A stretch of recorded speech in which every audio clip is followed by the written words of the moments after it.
Hey everyone, we are Hey. back. I don't know why it feels like it's been so long, but it does. feels like it's been forever since we've seen you guys. We are finally live again today. I am Jess. No, Oh. you're Shasta. That's how used to I am to her going first, but I'm not Jess. I'm Shasta. I'm Jess. We're the chicks in charge, and we have a super awesome guest for you guys today. I don't know if you guys have ever heard of the Live with Drive guy, but can you guys tell us what his name is? We're going to go ahead and bring him up, but see if you recognize him. All right. Oh, there he is. Oh, is it Hollow Man? Oh, who is that? Kevin Bacon, is that you? Where you at?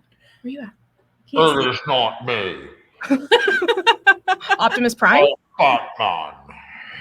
Oh no, or was that Darth Vader? No, that was the guy from Batman. You know? Bane. Yes. Oh, I it's Steve Roessler. Hi. Hey. I know you. Hey, friend. How are you? I'm doing great. How are you ladies doing? So good. It's We so nice are. to have you on. We're so excited to have you on the show today.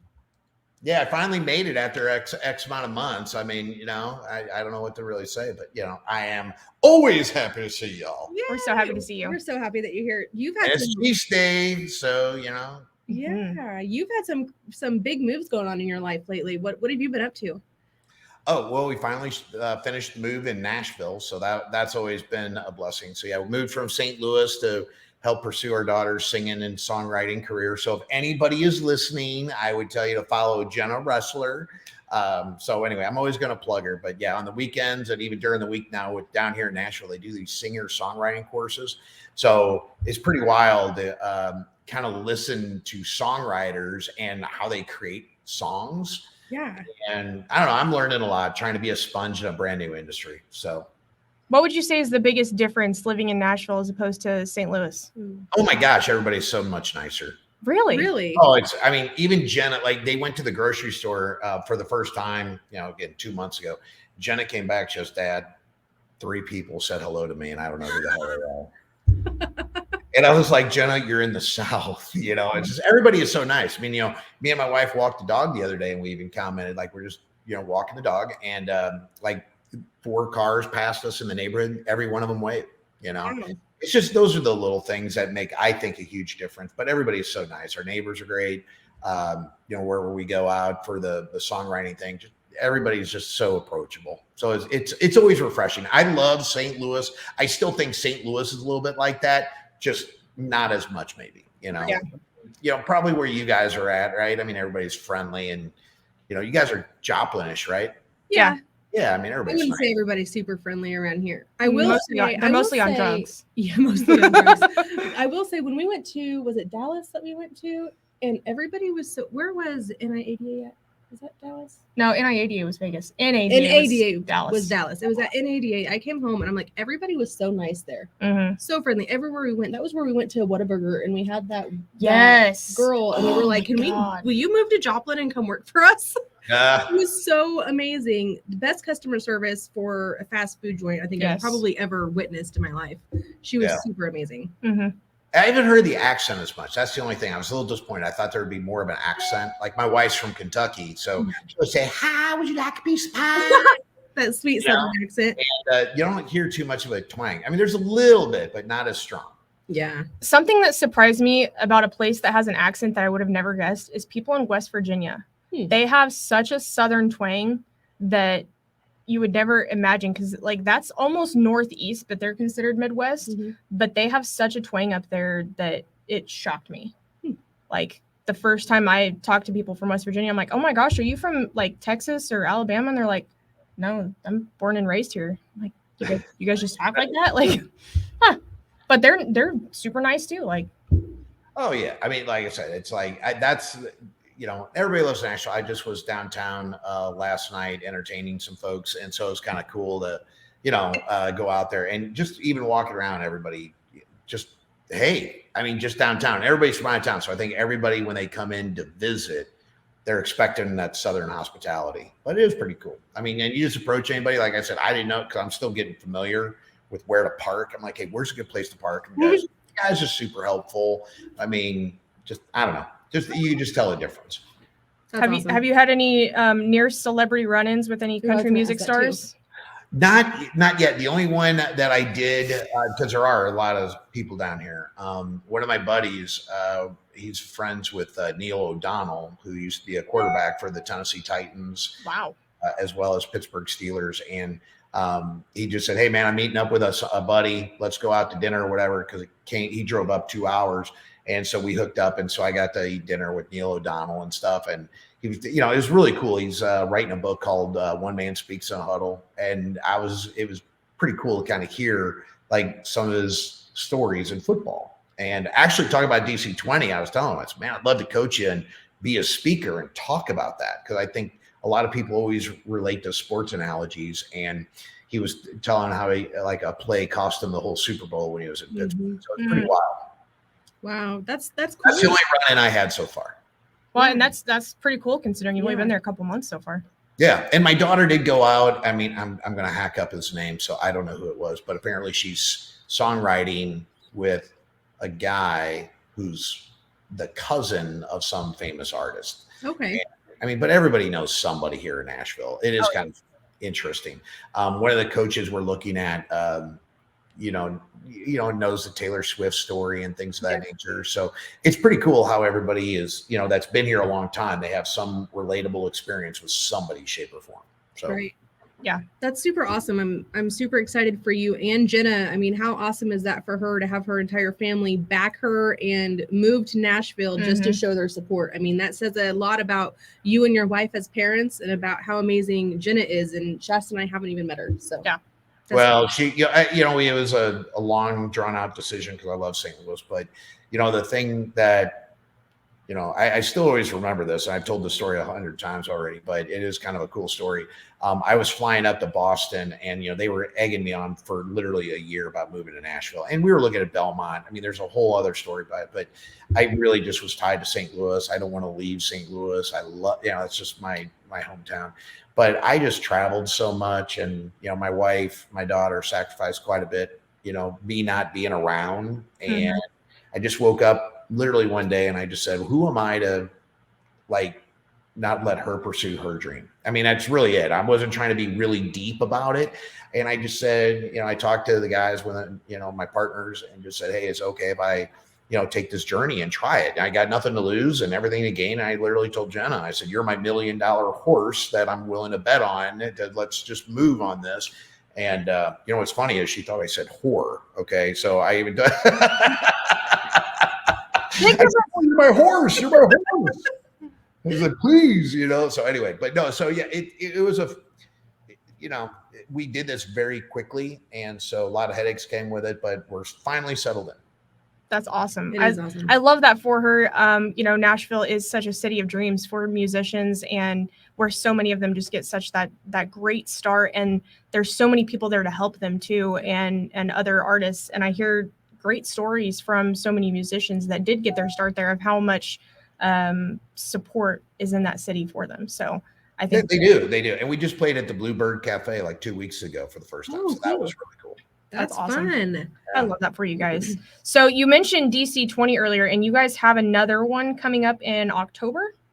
We do. Yeah. It's October 23rd and 24th. This one is geared towards marketing and internet. And what we're trying to do is get DriveCentric stores and even non-DriveCentric stores to kind of have a place to come and collectively share ideas, but also just to network with one another. So yeah, we're happy to have a couple people like James Kurtenbach from Shomp Automotive. This guy is just real brilliant when it comes to marketing, what he does for the Shomp Automotive group. And then Sammy from the Walzer Auto Group. And so they're going to share what they do from a marketing side with other marketers and then internet people that do marketing too. But yeah, we're going to start opening it up to more non-DriveCentric stores and think of it as being an educational, progressive resource for other dealerships to come and learn.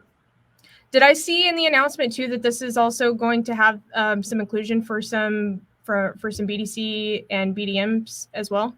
Yeah, it's going to be marketing and internet directors. So we're trying to. I was thinking about this the other day because I was talking to a couple of buddies that are selling using DriveCentric, and I would love to almost do one for just salespeople, where salespeople. The question I have for dealers is, would they invest in having like their salespeople come in to like, let's say, just bring 2 salespeople in per store and learn new methodologies of really selling using DriveCentric and their communication strategies, different aspects. So, I mean, I thought about a lot of different things with what we can do with DC20, but right now, like, we're just doing 3 a year, and it's hard to put on a show. So I totally see what these trade show companies are doing. Right. So is this, would this one in particular in October be best for marketing directors and internet managers, or really anybody in the store who's interested in learning about this? Yeah. It's, again, if the content is more geared, because we'll have the other shows we did were for like GMs, GSMs, and things of that nature. So we're trying to get like people together so they can collaborate. I would hate for, I mean, not that a general manager couldn't come, but right. If I could get my marketing person to talk with like a Sammy or James Kurtenbach or other people, that's, we want everybody to kind of, work it. Just as literally they're going to walk out of there and they're going to have friends all across the country that are marketing people that they never talked to. Right. And that's what I think. I think marketing people, especially even BDC directors, they may feel like they're in their own little bubble and they don't talk to so many people, like maybe pay plan idea differently, or you know what I mean? Or how they can manage business rules differently with this new age. So that's what we're trying to do. It's more of a dealer show, but we're trying to get the specialties together specifically so they can collaborate. I think that's really cool. Shasta and I have talked a lot about how internet directors and BDC managers and directors don't get the same opportunity as a lot of the other departments in the store, and how important it is that we kind of act as that connection for them to gain that network. I mean, Shasta and I get such a rare opportunity to go to all of these conferences and meet all of these amazing people like you, Steve, that these other BDMs and business development directors, they don't get that.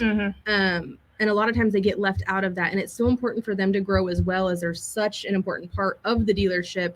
And in order to keep everything running smoothly, everybody has to have that education and have those connections. And I think that's a big reason why Shasta and I wanted to start this podcast, was to help people that couldn't make it out to the conferences connect with other people in the industry. So I think it's really cool that you're doing something to bring them together.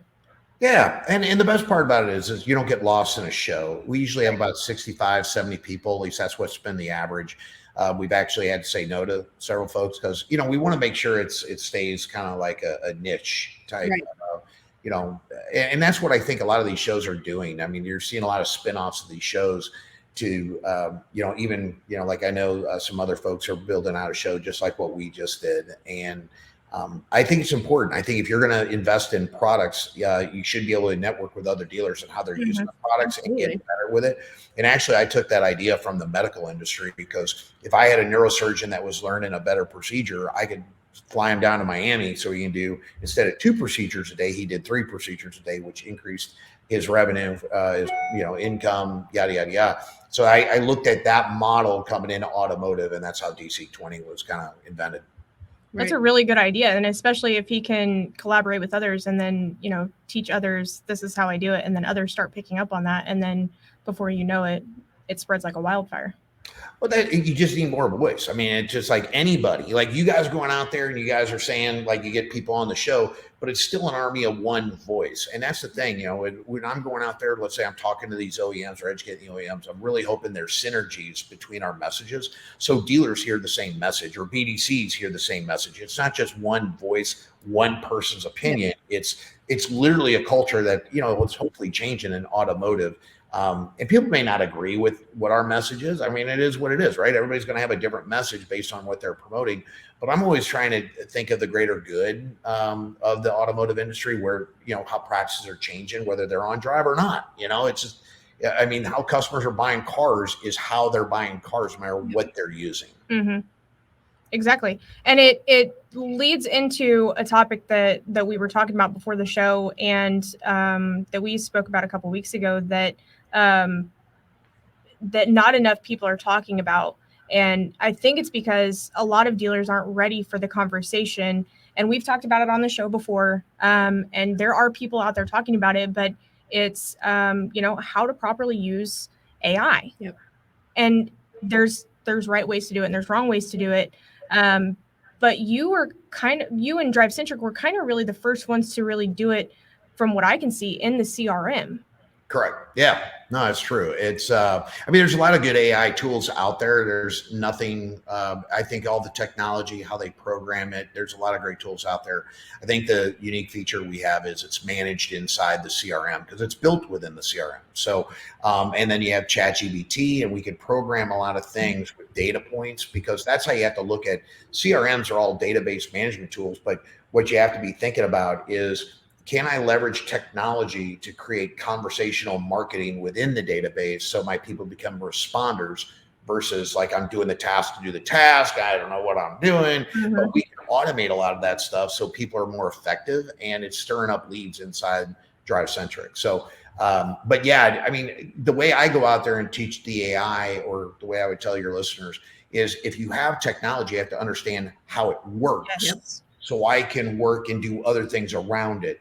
And I would tell you, like, my favorite analogy I tell everybody is, I don't know if you or you guys have a Roomba at your house, but I guarantee if you have a Roomba, you don't sweep as much, right? You mop, right? Now you may spot sweep. Okay, you may spot sweep. Let's be real. And so I'm not saying you're going to spot connect with your customers.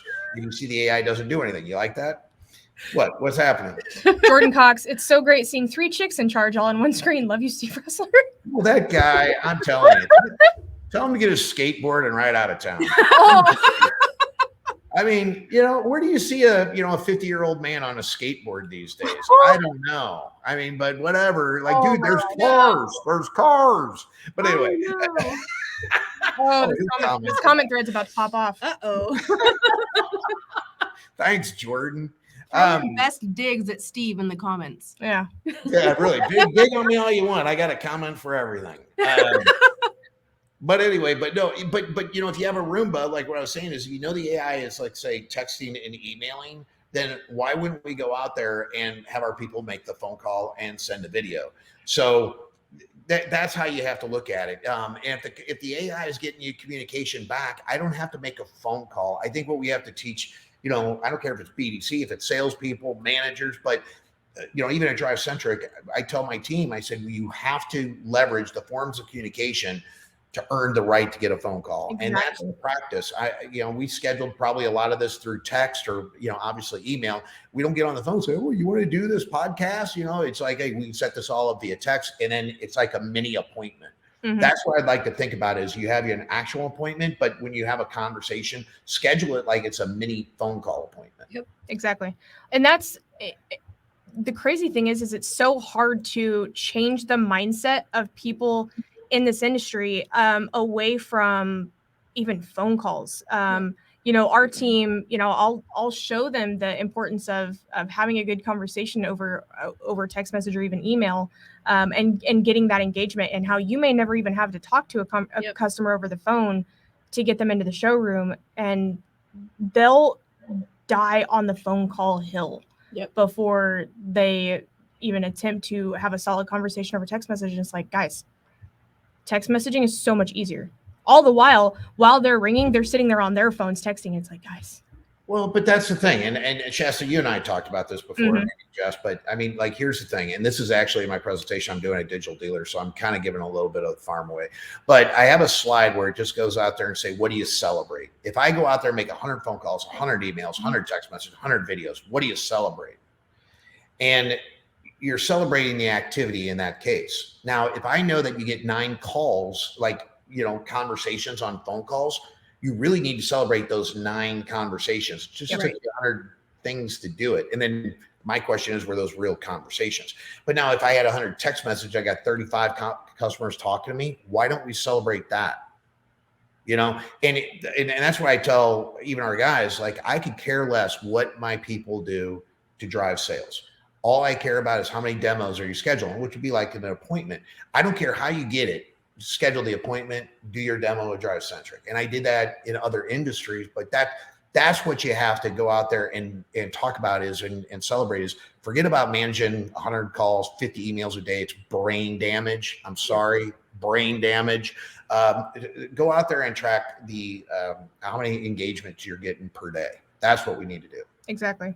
Petra says, the industry is changing and we have to adjust with it. It's okay to try new things to get better results. I love Drive because it allows us to work with those who have engaged with us versus just completing tasks. Exactly. Engagement is where it's at. And that's where we have to focus our attentions. It's not just do the task over someone that hasn't engaged with us over 120 days. If somebody's engaging with us right now, that's going to take priority over someone that hasn't engaged with us in 120 days. Well, and Steve, you did a really good presentation at NIADA. Are you dating your internet leads? And that was one of my favorite sessions that you did because it really dived deep into engagement and the AI gifts and what the benefit is in text message engagement as well. Yeah, well, I just think if we're going to talk about engagement strategies, I try to, I mean, there's a lot to cover obviously there, but I just try to look at it as like, just talk to people like they're your friends, their family. I don't, why do we make it so different? And I think that's the thing is everybody, if we go out there and study the communication of the stores, the presentation I'm doing, this digital dealer, I'm just fed up with the transactional communication versus conversational transactions, you know, or conversational commerce, let's just call it, because people want to, believe it or not, have a genuine conversation. I can't tell you how many times I'll see a communication coming in DriveCentric where the customer says, hey, I'm sick with 2 grandbabies. And you don't even acknowledge the 2 sick grandbabies. You just say, well, when can you come in? You know, drives me insane. There's no, if somebody said, hey, I can't come in there for an appointment because I'm going on a 2-week vacation. Okay, I'll see you when you come back on vacation, come back. Why would you say, man, I wish I could take a 2-week vacation? You know, you almost have to, and that's what I'm trying to show is like, I'm creating a new acronym, for this new show. I'm not going to give it away, but part of the acronym is going to be understanding how to structure a conversation going back to the customer by listening to what they said, like acknowledge it, and then how to respond to that. So that people just got to pause and let your salespeople build a relationship through, I don't care if it's email, text, or phone, just build a relationship. That's what people want. You have to be able to show that empathy to your customers. I mean, if a customer says, I just got into a car wreck, cool, when can you be here is not the right answer to that. Oh my gosh, are you and is everybody else involved okay? I'm so sorry to hear that. Let's show some empathy. Show your customers that you care. You will get a customer for a lifetime.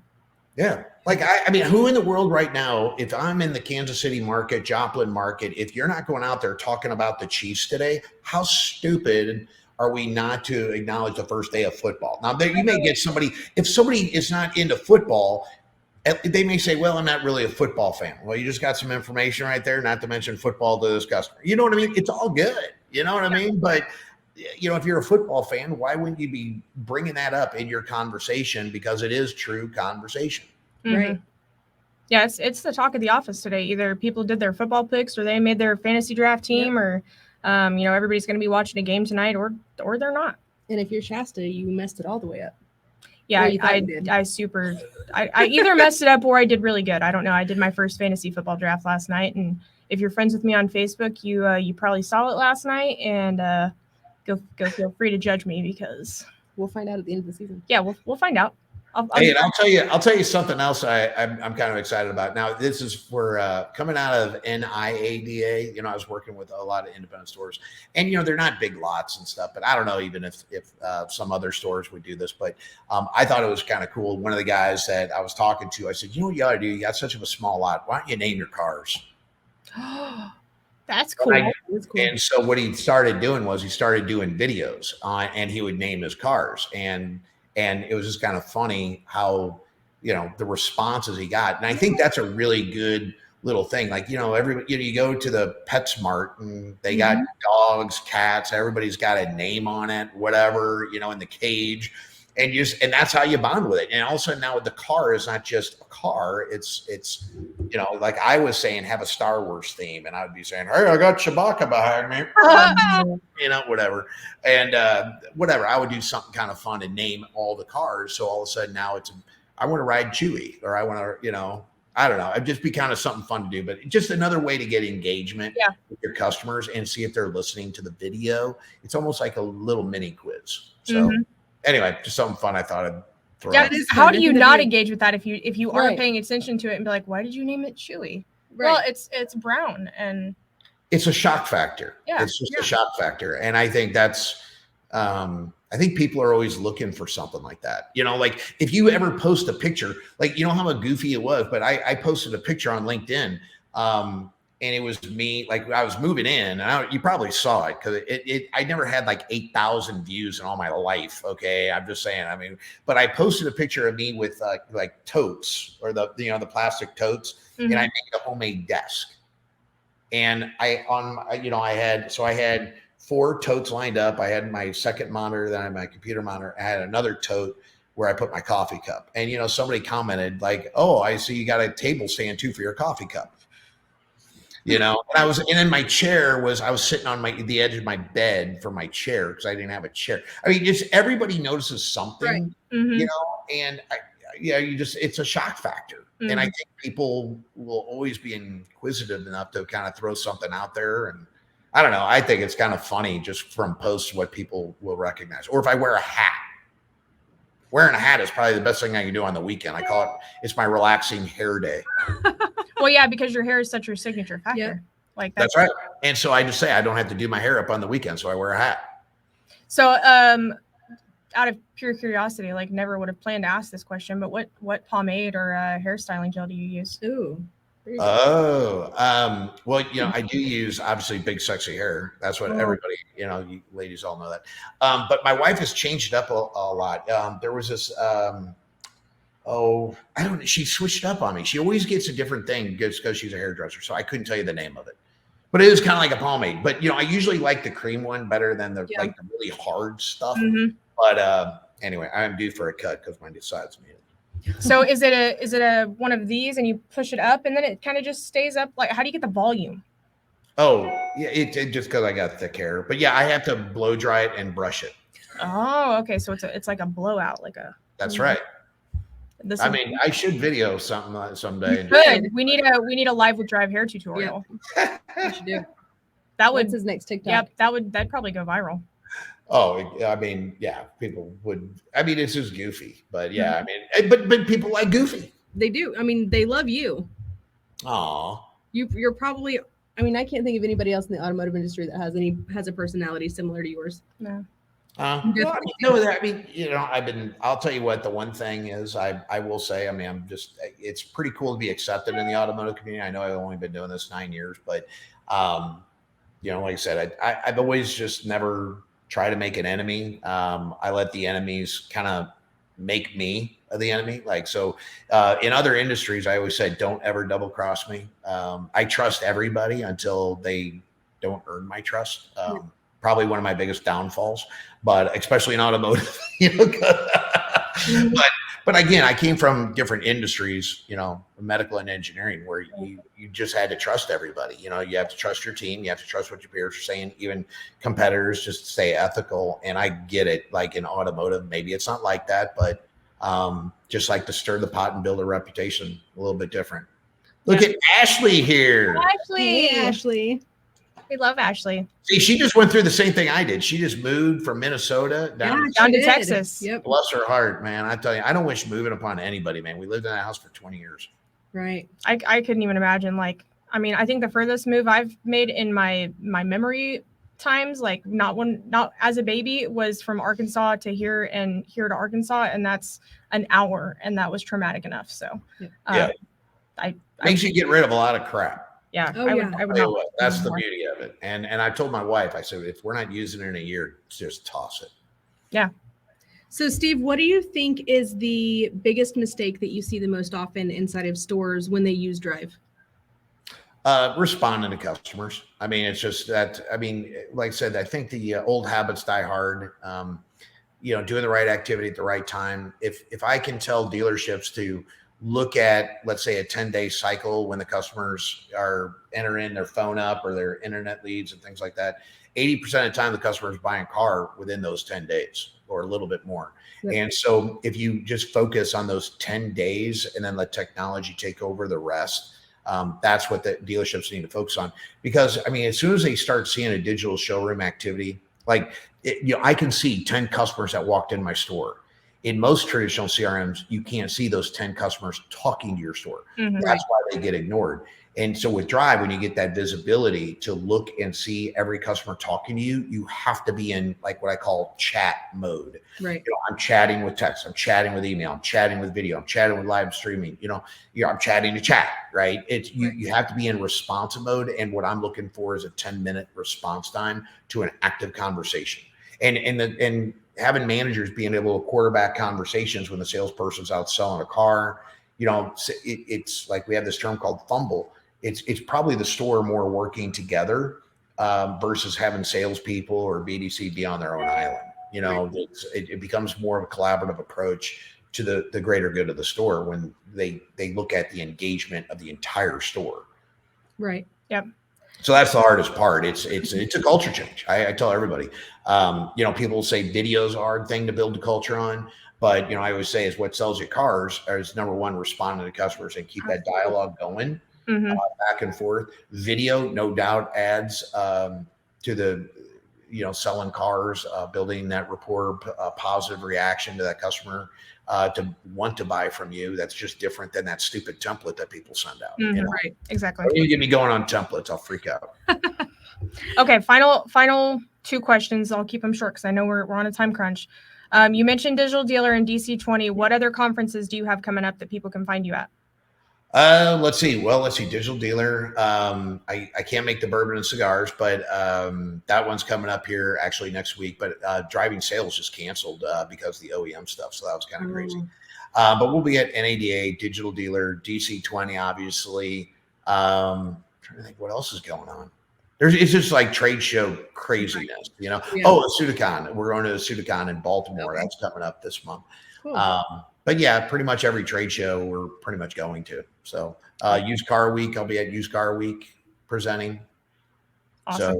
So it's a lot of fun stuff. But then, who knows where I'll be at. I mean, I just go wherever. I mean, dealerships, hey, if there's a group meeting, dealerships sometimes will do quarterly meetings or annual meetings this time of year. So I've done like presentations in front of groups, like video or the internet dating thing, right? OEM meeting. So yeah, it's fun. Awesome. Who are you rooting for tonight in the games? KC's playing who? Detroit. Well, I'm rooting for Travis Kelce because he's on my fantasy team. There you go. Okay.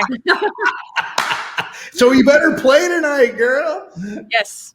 I got to look at all who's on my fantasy team. I root for my fantasy team. Okay. So, I just enjoy the game. If I got money on the game, then so be it. But I'm not really betting anymore other than fantasy football took all my craves away from betting on the teams. That's fair. All right. And then what's best way for everybody to connect with you? Oh my gosh. Just, hit me up on social. Probably the best way. Give a phone number out. Nobody's going to write it down. And right. It's an infomercial. Call Steve Roessler, 314-803-4334. Hey, infomercial. Write it down. No, they're not going to write it down. DM me. The Live and Drive guys, Steve Roessler. I'm all over the place. Yeah, you are. All right. Awesome. Thank you so much for coming on with us today. We've enjoyed Thanks for having me, girls. You're awesome. Amazing. Keep up the good work. Thank you. We will see you in October at Digital Dealer. Yes, we will. You got it. All right, guys. In a world where you can be anything, remember to be kind. So whenever you go out into the world this week, make sure to light it up. I am Jess. I'm Shasta. She is Shasta this time. Yes. And we've been the chicks in charge. Thanks, everybody.